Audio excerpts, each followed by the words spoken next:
मित्रों, जैसा कि आप जानते हैं कि हम तद्धित प्रत्ययों पर चर्चा कर रहे हैं और ये जो श्रृंखला है इसमें आजकल हम शैक्षिक प्रत्ययों की चर्चा कर रहे हैं। और उसी संदर्भ में पूर्व व्याख्यान में मैंने आपके सामने एक सूत्र प्रस्तुत किया था, संधि वेला धृतो नक्षत्रेभ्यो अण। और इस सूत्र के संबंध में मैंने इसकी व्याख्या आपके सामने प्रस्तुत की थी और मैंने बताया था कि इसके उदाहरण मैं आपको अगले व्याख्यान में स्पष्ट करूंगी। तो आज मैं आपको इस सूत्र के अंतर्गत आने वाले उदाहरणों को स्पष्ट करूंगी और इसके लिए हमें देखना है कि इसमें कौन कौन से उदाहरण हम देंगे। तो इसमें सूत्र के अंदर एक पद है संधि वेला आदि, अर्थात संधि वेला आदि गण में पठित शब्द। तो संधि वेला आदि गण है और गण पाठ है, तो इसमें कौन कौन से शब्द हैं? तो संधि वेला, संध्या, अमावस्या, त्रयोदशी, चतुर्दशी, पौर्णमासी और प्रतिपद, ये शब्द हैं जो कि संधि वेला आदि गण में पठित हैं। उसके अतिरिक्त भी यहाँ पे संवत्सरात् फल पर्वणयो हो, ये गण सूत्र है और इसमें शब्द कौन सा है? संवत्सर। तो संवत्सर शब्द भी इसमें पढ़ा गया है, संवत्सर। और इसके बाद एक और शब्द पढ़ा गया है अमावस्या, और अमावस्या के लिए गण सूत्र में ही कहा गया है कि अमावस्याया वा, अर्थात अमावस्या शब्द से वैकल्पिक वुन प्रत्यय होता है। तो इस तरह से इस सूत्र के अंतर्गत एक तो संधि वेला आदि गण में पठित शब्द हैं, दूसरा है नक्षत्र ऋतु, दूसरा ऋतु, ऋतु के वाचक जो भी शब्द हैं वो, और नक्षत्रवाचक शब्द, इन समस्त शब्दों से शेष अर्थों में अण प्रत्यय का प्रयोग होता है। अब ये प्रश्न उठ सकता है कि प्राग दिव्य तो अण सूत्र द्वारा भी तो अण प्रत्यय प्राप्त हो सकता था, परंतु वास्तव में देखा जाए तो ये कालाठवें सूत्र का अपवाद है। कालाठवें सूत्र अण प्रत्यय का अपवाद है। प्राग दिव्य तो अण के अपवाद के रूप में दिया कि नहीं, जो भी कालवाचक शब्द हैं उनसे शेष अर्थों में अण प्रत्यय न होकर ठय प्रत्यय होता है। तो ये जितने भी शब्द प्रस्तुत सूत्र में हैं ये समस्त शब्द कालवाचक हैं, काल का बोध कराते हैं। तो काल का बोध कराते हैं इसलिए इनसे ठय प्रत्यय होना चाहिए था, परंतु उस ठय प्रत्यय के पुनः अपवाद के रूप में इन शब्दों से ठय प्रत्यय न होकर अण प्रत्यय ही होता है। तो ये स्पष्ट हो गया कि प्राग दिव्य तो अण के द्वारा यहाँ अण प्रत्यय न होकर कालाट ठय सूत्र से प्राप्त ठय प्रत्यय के अपवाद के रूप में पुनः प्रस्तुत सूत्र से इन शब्दों को अण प्रत्यय किया गया है। इसके अतिरिक्त इस संधि वेला आदि गण में पड़े हुए शब्द, इनके अंदर नक्षत्रवाचक शब्द, ऋतुवाचक शब्द, इनमें कई शब्द ऐसे भी हैं जिनका पहला जो स्वर है वो वृद्धि संज्ञक है, तो उनकी वृद्ध संज्ञा होती है और वृद्धात् छ सूत्र द्वारा छ प्रत्यय होना चाहिए, परंतु उसका भी यहाँ पे बाध हो गया है। और बाध होने का कारण ये है, क्यों बाध हुआ है? तो कारण ये है कि ये जो संधि वेला सूत्र है ये चौथे अध्याय के तीसरे पाद का 16वां सूत्र है, जबकि वृद्धात् छ सूत्र चतुर्थ अध्याय के द्वितीय पाद का 114 सूत्र है। तो परवर्ती होने के कारण विप्रतिषेधे परम कार्यम सूत्र द्वारा परवर्ती होगा, तो यहाँ पे वृद्धात् छ सूत्र भी नहीं होगा, उसका भी बाध हो जाएगा। तो इस तरह से इस सूत्र के अंतर्गत संधि वेला आदि गण में पड़े शब्द, ऋतु के वाचक शब्द और नक्षत्र के वाचक जितने भी शब्द हैं उनसे अण प्रत्यय होगा। तो सब सर्वप्रथम हम देखेंगे संधि वेला आदि गण में पड़े हुए शब्दों से अण प्रत्यय का विधान किस प्रकार से होता है। तो हमारे पास संधि वेला आदि गण, जिसमें मैंने पढ़ा सबसे पहला जो शब्द था वो था संधि वेला। अब संधि वेला शब्द यद्यपि कालवाचक है लेकिन ठय प्रत्यय न होकर इस सूत्र से इसमें अण प्रत्यय होगा। और अर्थ क्या होता है? संधि वेलायाम भवम तत्र भवम तत्र भवः, ये मैंने अभी पूर्व में आपके सामने जो तालिकाएं दी थी उनमें ये सारे सूत्र कि किन अर्थों में शैषिक प्रत्यय लगते हैं वो सब बताए थे, और उनमें एक था तत्र भवः। तो यहाँ पे संधि वेलायाम भवः यदि या संधि वेलायाम भवम यदि हमें अर्थ देना है, अर्थात संधि वेला में होने वाला, और तत्र जातम सूत्र भी है, संधि वेला में उत्पन्न होने वाला, इनमें से दोनों ही में ही कोई भी अर्थ में देना हो तो हमें उसमें अण प्रत्यय का प्रयोग करेंगे। तो संधि वेला शब्द से अण प्रत्यय लगाएंगे तो क्या अर्थ मिलेगा हमें? संधि वेला में होने वाला या संधि वेला में उत्पन्न होने वाला। यदि हम ऐसा अर्थ करना चाहते हैं और एक ही शब्द प्रयोग करना चाहते हैं, देखिए संधि वेला में होने वाला या संधि काल में उत्पन्न होने वाला, ये तो हम बोलते हैं, लेकिन हम चाहें तो एक ही शब्द में इन पूरी बात को कह सकते हैं। तो उसके लिए क्या होगा? तद्धित प्रत्यय का प्रयोग होगा, और वो तद्धित प्रत्यय कौन सा होगा? अण प्रत्यय होगा। अण प्रत्यय करने पर अवशेष रहता है, और नित होने के कारण जो यस्येति च सूत्र द्वारा वेला के आ का लोप हो जाएगा। इसी तरह से संधि के स के अ को वृद्धि हो जाएगी तद्धितेष्वचामादि से, तो सांधि वेल शब्द बनेगा, और नपुंसक लिंग का प्रयोग करना है तो सांधि वेलम, ये हमारा जो है रूप प्राप्त होगा। इसी तरह से इसमें देखिए संध्या शब्द भी है, इसी गण में पढ़ा गया है, संधि वेला आदि गण में। तो संध्या शब्द से भी संध्यायाम भवम, जो कार्य संध्या काल में होता है, होने वाला, और या फिर संध्या काल में जो उत्पन्न होता है, वो उन दोनों ही अर्थों में यहाँ पे अण प्रत्यय किया जाएगा संध्या शब्द से। तो संध्यायाम भवम, इस अर्थ में संध्या शब्द से जब हम अण प्रत्यय लगा देते हैं तो वो यही अर्थ देता है। संध्या शब्द से जब हम तद्धित प्रत्यय अण लगाएंगे तो जो शब्द बनेगा उसका अर्थ ही यही होगा कि वह जो संध्या में उत्पन्न हुआ है या वह कार्य जो संध्या में हुआ है। तो संध्या से जब अण प्रत्यय लगाएंगे तो जैसे हमने संधि वेला में कार्य किए थे, संध्या में भी आकार का लोप भी होगा, स के अ को वृद्धि भी होगी, तो सांध्यम बन जाएगा। तो इस तरह से इस गण में ये दो शब्द जो पढ़े गए थे उनके लिए उनकी सिद्धि अण प्रत्यय से इस प्रकार से होगी।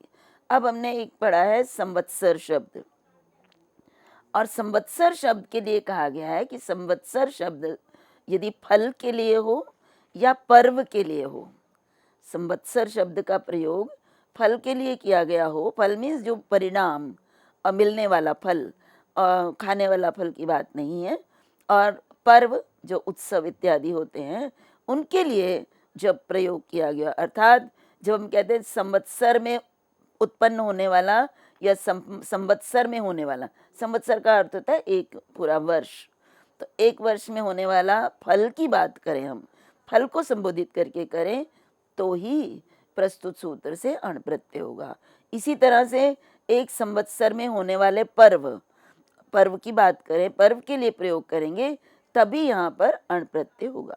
तो कहने का तात्पर्य है कि संवत्सर से अण प्रत्यय लगाने के बाद जो अर्थ प्राप्त होगा या तो वो फल के लिए या फिर पर्व के लिए प्रयुक्त होगा।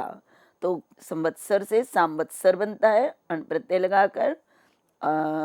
इसके अतिरिक्त यदि हम किसी और अर्थ में संवत्सर शब्द का प्रयोग करते हैं, संवत्सर में होने वाले किसी और भी कार्यक्रम के लिए हम बात करते हैं, तो वहाँ पर अण प्रत्यय नहीं लगेगा। तो क्यों? क्योंकि कहा गया है कि फल और पर्व के लिए यदि संवत्सर शब्द का प्रयोग होता है तभी उससे अण प्रत्यय होता है। इनके अतिरिक्त किसी भी अर्थ में यदि संवत्सर शब्द का प्रयोग होता है तो फिर अण प्रत्यय नहीं होगा। जब अण प्रत्यय नहीं होगा तो क्या होगा? तो हमने काल 8 सूत्र पढ़ा है। संवत्सर शब्द कालवाचक है, एक वर्ष के लिए आया है, काल के लिए आया है, तो कालवाचक होने के कारण ठय प्रत्यय हो जाता है, और ठय प्रत्यय के ठ को इक होकर सांवत्सरिकम ये रूप बनता है। तो प्रयोग में जब हम ये देखते हैं कि सांवत्सर शब्द का प्रयोग है तो हमें तुरंत ये समझ लेना चाहिए कि ये फल के लिए आया है। ये जो संवत्सर है, संवत्सर में होने वाला ये क्या है? फल, या फिर संवत्सर में होने वाला पर्व, ये बताना हो तो हम अण प्रत्यय लगाएंगे। अन्यथा यदि संवत्सर में होने वाला कोई और कार्य है तो उसके लिए हम सांवत्सरिकम शब्द का प्रयोग करेंगे, ना कि सांवत्सरम शब्द का। इसी तरह से देखिए और भी शब्द हैं, उनमें से एक शब्द है अमावस्या। अमावस्या शब्द भी इसी गण में पढ़ा गया, संधि वेला आदि गण में। तो अमावस्या शब्द के द्वारा 3 रूप बनते हैं। और वो कैसे बनते हैं? तो जो पहला तो यही है कि अमावस्या शब्द क्योंकि संधि वेला आदि गण में पढ़ा गया है, इसलिए इससे अण प्रत्यय होगा। और अर्थ क्या है? अमावस्यायाम जातः, अमावस्या में जो उत्पन्न हुआ है, या अमावस्यायाम भवः, अमावस्या को जो होने वाला है, उनके लिए यहाँ पर अण प्रत्यय अमावस्या शब्द से होगा। और अण प्रत्यय जब करते हैं तो फिर अण प्रत्यय होने पर जो भी कार्य पूर्व में किए हमने, य के आ का लोप और अ को वृद्धि होकर अमावस्या, ये रूप बनता है। तो अमावस्या का अर्थ होता है कि अमावस्या में उत्पन्न होने वाला या अमावस्या में होने वाला। अब यहाँ पे कहा गया है कि अमावस्याया वा, इसके अनुसार अमावस्या शब्द से विकल्प से वुन प्रत्यय भी होता है।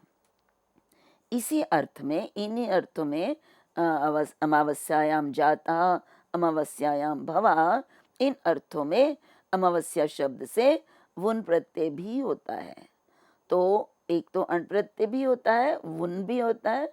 और वुन प्रत्यय जब हम करते हैं तो वो के युवोर नाको सूत्र द्वारा वो को क्या हो जाता है? अक। यु वो अन आको, यु को अन, वो को अक। तो फिर जब हम अक कर देते हैं, अ को हम आदि वृद्धि कर देते हैं। कैसे करते हैं?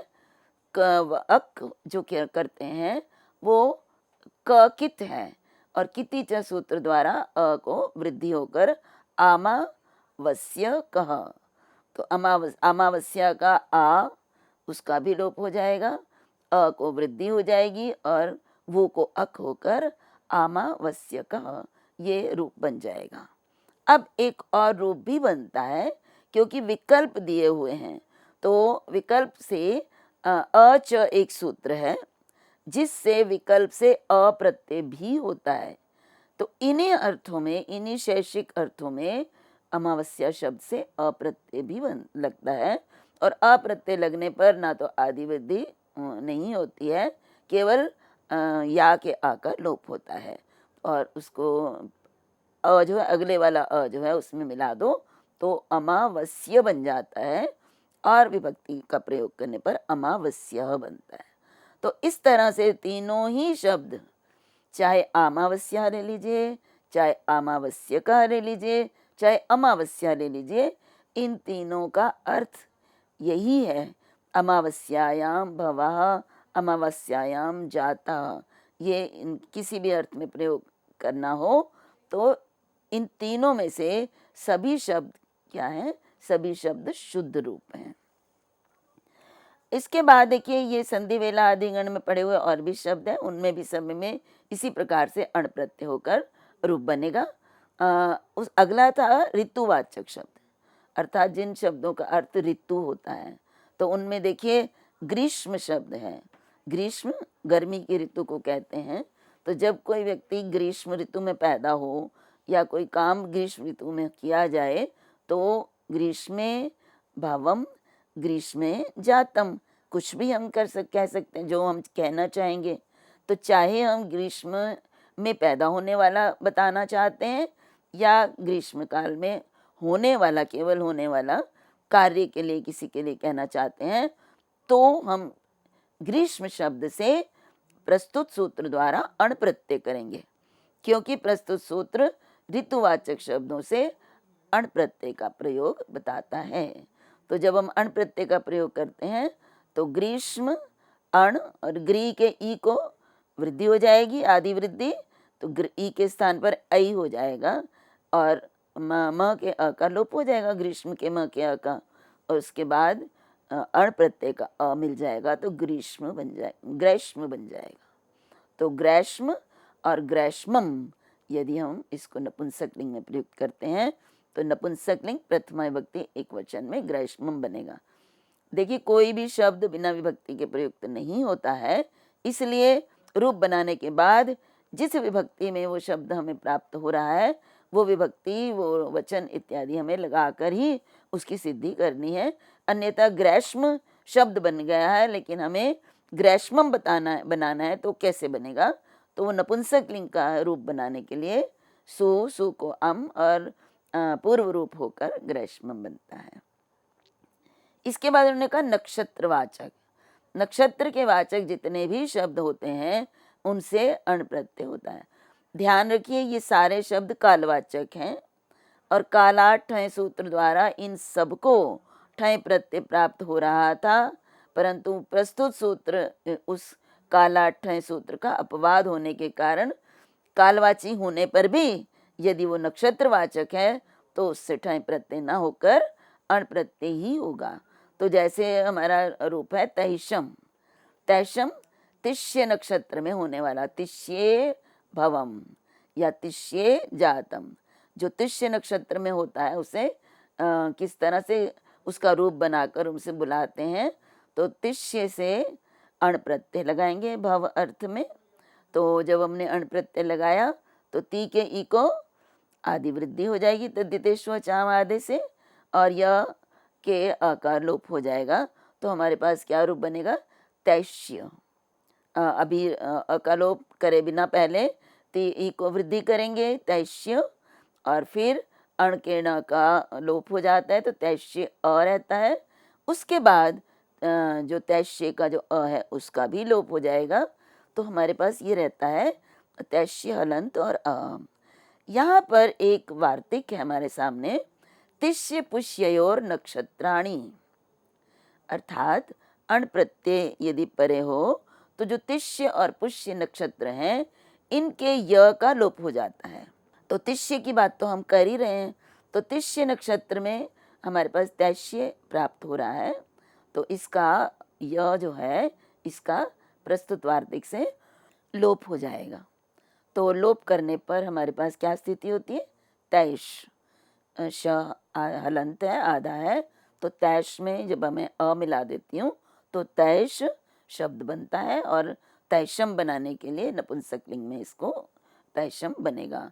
यहाँ पर अब देखिए जो तैशम शब्द है इसका अर्थ क्या है? तिष्ये भवम, अर्थात वो व्यक्ति, वो वस्तु, वो काम जो तिष्य नक्षत्र में हुआ हो उसे हम तैशम कहते हैं। इसके साथ ही पुष्य, पुष्य नक्षत्र, पुष्य भी नक्षत्र है, उसमें भी यदि पुष्य नक्षत्र में कोई कार्य होता है तो उसमें भी पुष्य के पू के ऊ को औ करेंगे तो पौष्य बनेगा।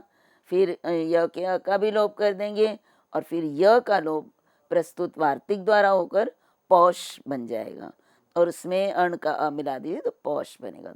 पौषम, पौषम का अर्थ है वह कार्य जो पुष्य नक्षत्र में होने वाला हो।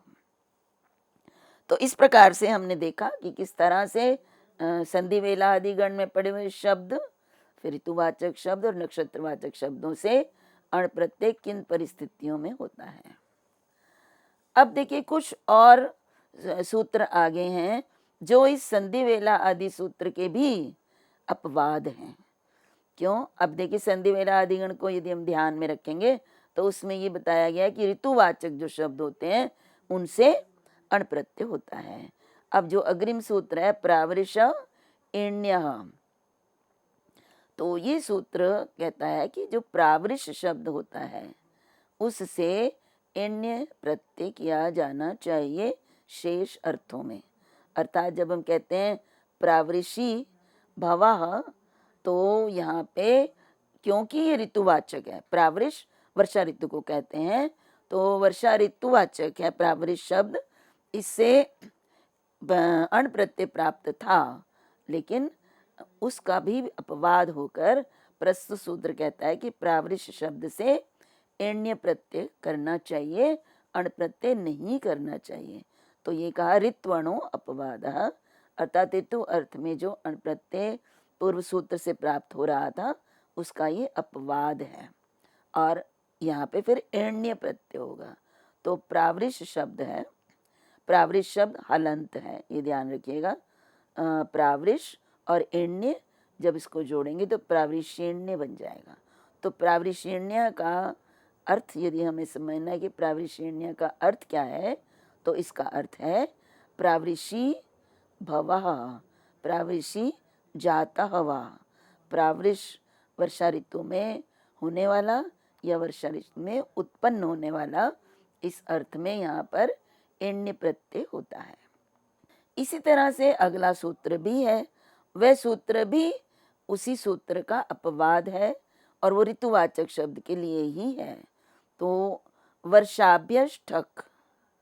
अब यहाँ पे ये सूत्र कहता है कि वर्षा शब्द यदि हो और उसका भव अर्थ में या जात अर्थ में प्रयोग करना हो तो उससे ठक प्रत्यय करना चाहिए। अब यहाँ देखिए, यहाँ ठक प्रत्यय कहा और ये भी ऋतुवाचक है, वर्षा ऋतु, और ऋतुवाचक होने के कारण इसको भी अण होना चाहिए था यदि हम भव अर्थ में या जात अर्थ में इसका प्रयोग करते हैं। लेकिन ये उसके अपवाद के रूप में सूत्र दे दिया कि नहीं, वर्षा शब्द से इन अर्थों में अण प्रत्यय नहीं करना है, ठक प्रत्यय करना है।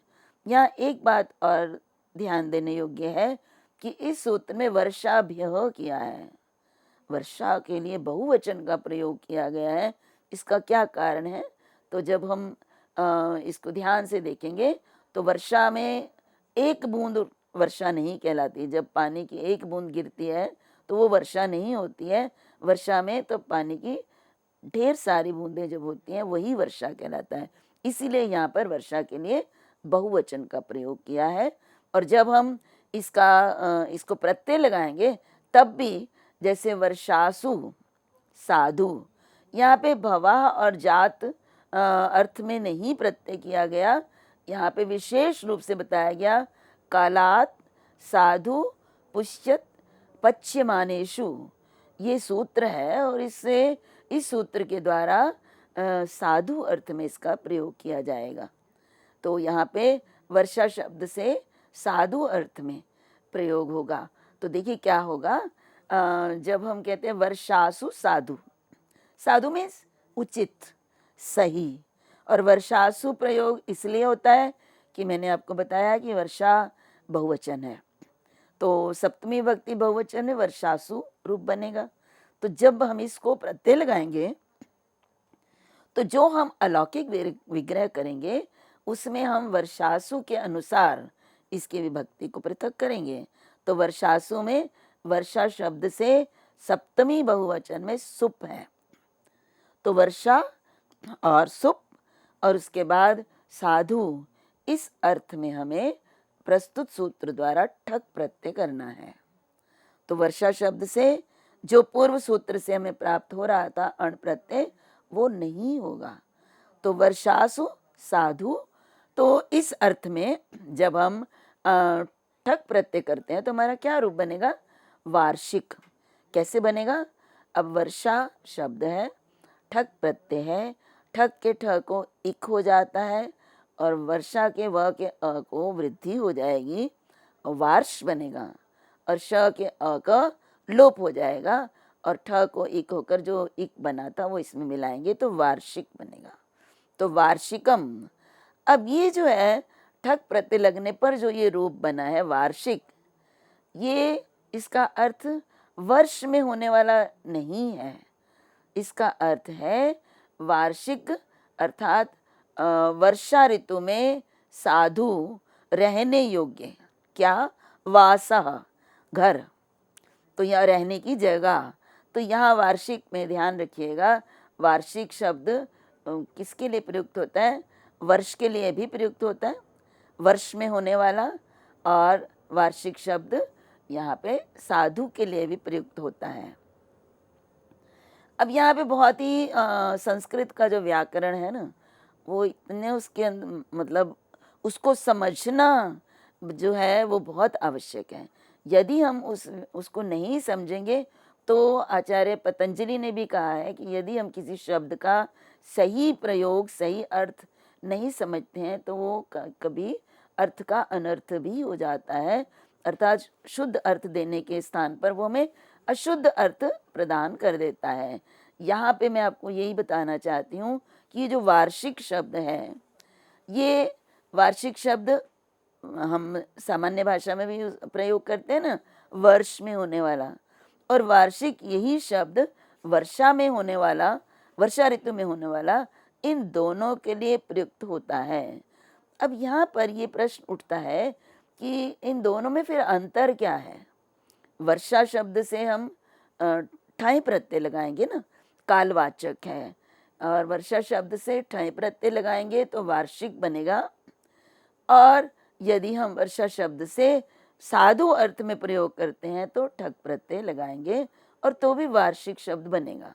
तो इसके लिए व्याख्याकारों ने हमारे सामने जो है इसका स्पष्टीकरण किया है, और वो स्पष्टीकरण है, सबसे पहले तो हम ये देखेंगे कि वर्षा से सुप और ठक मैंने बताया आपको, और ये काला ठय सूत्र का अपवाद है, और संधि वेला धृतु नक्षत्रेभ्यो अण, इन सूत्रों का भी इस सूत्र का भी अपवाद है। अर्थात ना तो ठय प्रत्यय होगा इससे वर्षा शब्द से, और ना ही इससे अण प्रत्यय होगा। तो कौन सा प्रत्यय होगा यहाँ पे, अभी हमने बताया आपको, ठक प्रत्यय होगा। तो ठक प्रत्यय होने के बाद जो वार्षिक शब्द निष्पन्न होता है। तो यहाँ पर एक प्रश्न होता है, किमर्थम ठग विधानम कालात् ठञ् एव सिद्धत्वाद उभयत्रापि तदेव रूपमिति।